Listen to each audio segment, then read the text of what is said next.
ada tuntutan dari puasa-puasa yang lain seperti Syawal atau yang lain? Enggak, saya cuma pengen tanya saja. Hari ini saya insya Allah tidak puasa. Jadi kalau mau minum pun tidak ada masalah. Baik.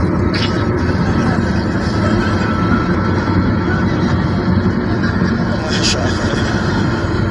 Jazakallah khair.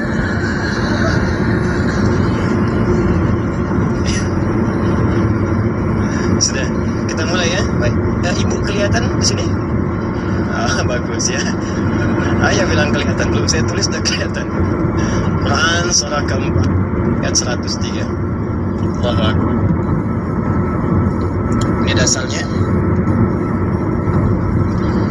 فَإِذَا قَضَيْتُمُ الصَّلَاةَ Quran surah 4 An-Nisa ayat 103, paling kanan agak sedikit ke tengah. فَإِذَا قَضَيْتُمُ الصَّلَاةَ فَاذْكُرُوا اللَّهَ. Ya, maka jika anda telah tuntas mengerjakan salat, telah selesai salatnya, fadhkurullah, segeralah berzikir kepada Allah Subhanahu wa taala. Di sunnah amalan pasca salat, ya, mengerjakan semua aktivitas yang mengingatkan kita dengan Allah Subhanahu wa taala. Zikir. Ragamnya sudah kita bahas, ya. Dari mulai istighfar, bacaan kalimat tauhid, Allahumma antas salam, bacaan ayat-ayat Al-Quran, sampai dengan doa Nabi yang singkat terakhir kita bahas, sampai kita dalami detailnya, dari mulai ilmu yang bermanfaat, rezeki yang terbaik, dan amalan yang diterima. Kita sudah sampai situ kan? Baik, sekarang kita lanjutkan supaya tidak banyak mengulang. Kita lanjutkan pada hal yang paling pokok. Ketika Nabi bermohon kepada Allah menunjukkan satu contoh, ingat contoh. Di Nabi itu sifatnya ada langsung membimbing doa, ada diberikan doa contoh, yang dengan doa itu maksudnya tidak harus sama seperti itu. Kalau kebutuhannya beda, boleh minta yang lain. Tapi akan lebih bagus baca dulu standar doanya, baru tambahkan minta kepada lain-lainnya. Bisa? Kita turunkan misalnya. Kalau Anda punya kebutuhan pasca salat, ingin berdoa, boleh. Apa dalilnya? Di Ibnu Majah itu, nomor hadis 925. Nabi berikan doa standar. Allahumma inni as'aluka ilman nafi'a wa rizqan thayyiba wa amalan mutaqabbal. Minta ilmu, awas, yang bermanfaat. Minta rizki yang berkah dan mohon diterima amalannya. Ilmu bermanfaat, rizki berkah, diterima amalan. Tiba-tiba Anda punya permintaan spesifik misalnya, Ustaz, saya seorang ibu, sekarang sedang mengandung, pengen kandungannya itu Ustaz diberkahi oleh Allah, pengen lahirannya lancar, pengen normal, pengen baik. Apa doanya? Apakah boleh berdoa setelah itu? Boleh.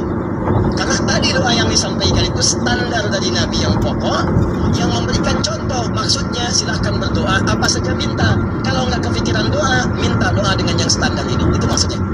Tidak harus terbatas dengan doa itu, tapi jadikan sebagai patokan doa, setelah itu minta yang lain-lainnya. Paham?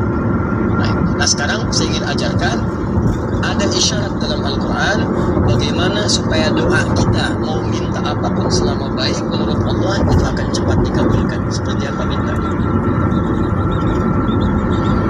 Jadi saya turunkan dulu satu. Quran surah ke-7 ayat 23, dasarnya dulu, nanti baru masuk kepada doanya. 2 Quran surah ke-28 misal ayat ke-16. 3 kita ambil misalnya Quran surah puncaknya langsung 39 ayat 53. Lalu masuk kepada doa-doanya misal.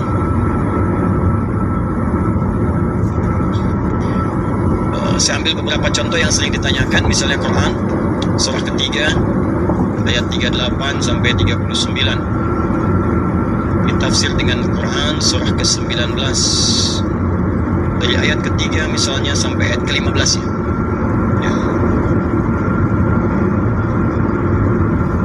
Ada lagi misalnya kita turunkan doa orang sakit misalnya, Quran surah ke-26 ayat 80.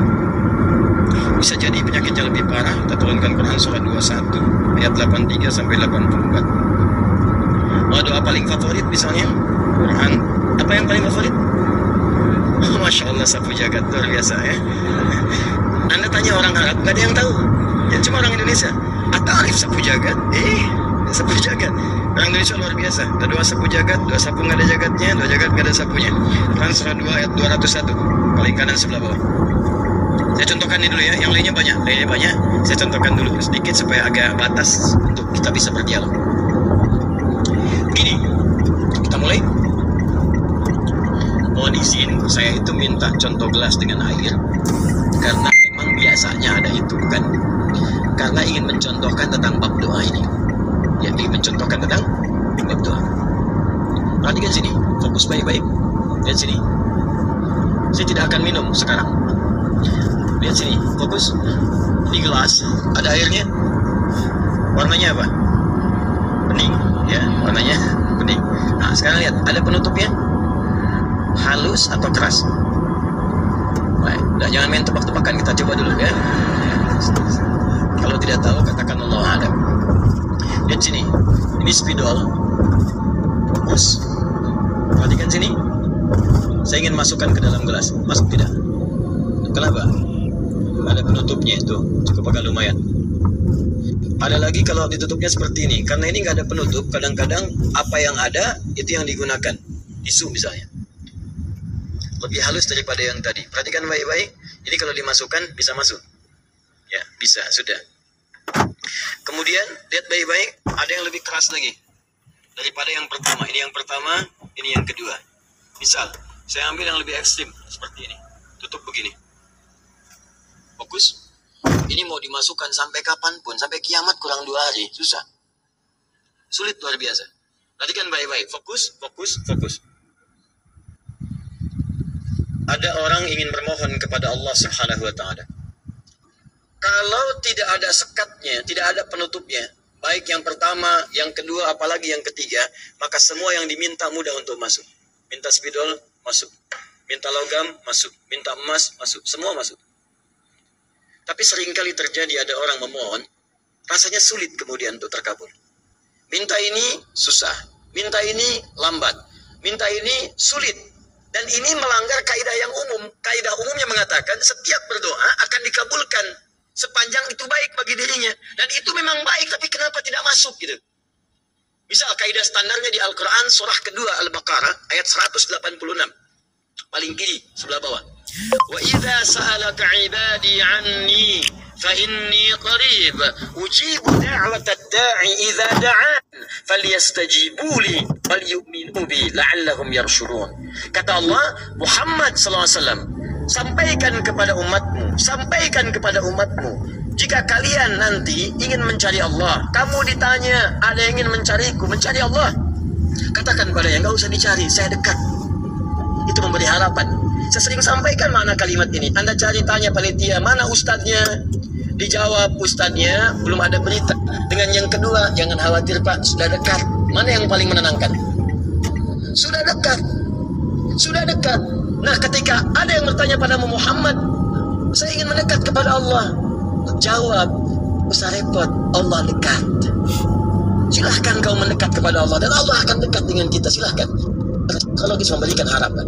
Dan umumnya orang yang mendekat kepada Allah, umumnya itu punya 2 kepentingan. Kalau bukan bertobat dari maksiat, yang kedua punya permohonan yang ingin disampaikan. Makanya sebelum diungkapkan itu dijawab oleh Allah. Saya tahu paling hambaku kalau akan cek.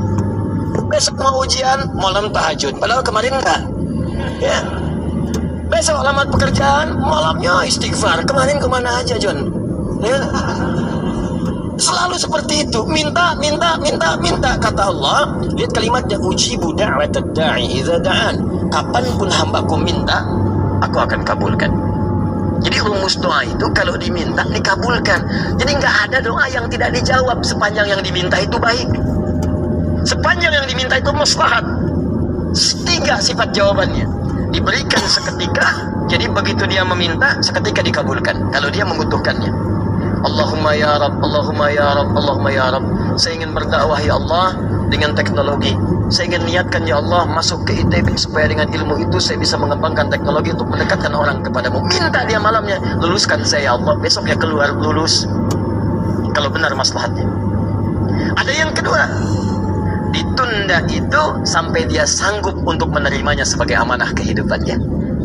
tidak seketika dijawab, tapi nanti ketika dia sanggup baru diberikan. Karena kalau Allah berikan dalam hal tidak sanggup, tidak adil Allah. Karena Allah tidak memberikan ujian pada yang tidak sanggup. La yukallifullahu nafsan illa usaha. Jadi sekali lagi sering saya katakan, kalau Anda sedang diuji, jangan mengeluh, karena Anda pun dipercaya oleh Allah. Allah yakin dengan Anda, kenapa Anda ragu? Jadi kalau Anda sekarang punya musibah, punya ujian, di rumah tangga ujiannya berat, entah di kantor misalnya ujiannya berat, entah dalam kehidupan, semuanya, semua orang, tidak ada yang tidak punya ujian, semua diuji. Wala nabluwannakum bisyai, kata Allah, Quran surah kedua ayat 155. Semua yang hidup punya ujian, dan sifat ujian itu tidak akan diberikan pada yang tidak sanggup. La yukallifullahu nafsan illa usaha. Kalau kamu nggak sanggup, saya nggak akan berikan, kata Allah. Jadi kalau ibu sedang punya ujian di rumah tangga, jangan mengeluh, Bu, seberat apapun, karena ibu itu sanggup. Allah percaya pada ibu, kenapa ibu nggak yakin? Antum punya ujian di kantor, berat rasanya Ustaz, betul memang berat, tapi Anda yang sanggup. Kalau ujian itu diberikan pada Adi Hidayat, Adi Hidayat nggak sanggup. Anda hebat, kata Allah, kenapa Anda mengeluh? Ya Allah, kenapa saya? Ya Allah, ya emang kamu yang sanggup. Why me? Why not? Ya. Jadi semuanya itu ada ukurannya, nggak usah khawatir itu dengan itu semua. Ada takarannya, ya. Dan Allah itu punya sifat keadilan yang sangat luar biasa. Rizki adil, semua diberikan. Kadang-kadang itu nalar belum sanggup menalarnya. Yakin dulu iman, begitu iman hikmah datang. Kan dulu pernah saya sampaikan untuk analogi sederhana tentang cicak dan nyamuk. Masih ingat? Coba cicak, bagaimana beraktivitasnya? Merayap di mana? Dinding. Makanannya apa? Yang paling utama nyamuk. Nyamuk apa aktivitasnya? Terbang. Nyamuknya punya sayap, cicaknya tidak.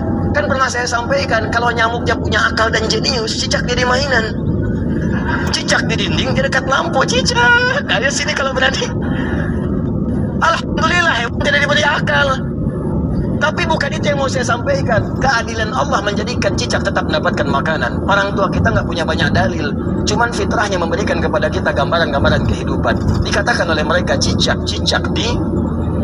diam-diam. Bayangkan, yang Allah tuntut cak merayap. Rayap aja. Mau diam-diam, mau biasa. Dicontohkan diam-diam aja merayap. Diam-diam merayap. Teruskan, datang seekor nyamuk. Ketika cicak merayap, datang seekor nyamuk. Bukan cicak yang mendatangi nyamuk, nyamuk yang mendatangi cicak. Siapa yang memberikan dorongan nyamuk datang ke cicak? Allah. Jadi kalau dia mengerjakan ikhtiar dari Allah, maka datanglah hasilnya. Cicak, kamu merayap aja, begitu merayap, datang seekor nyamuk. Selanjutnya, silahkan. Ya. Tangkap, selesai. Itu poin.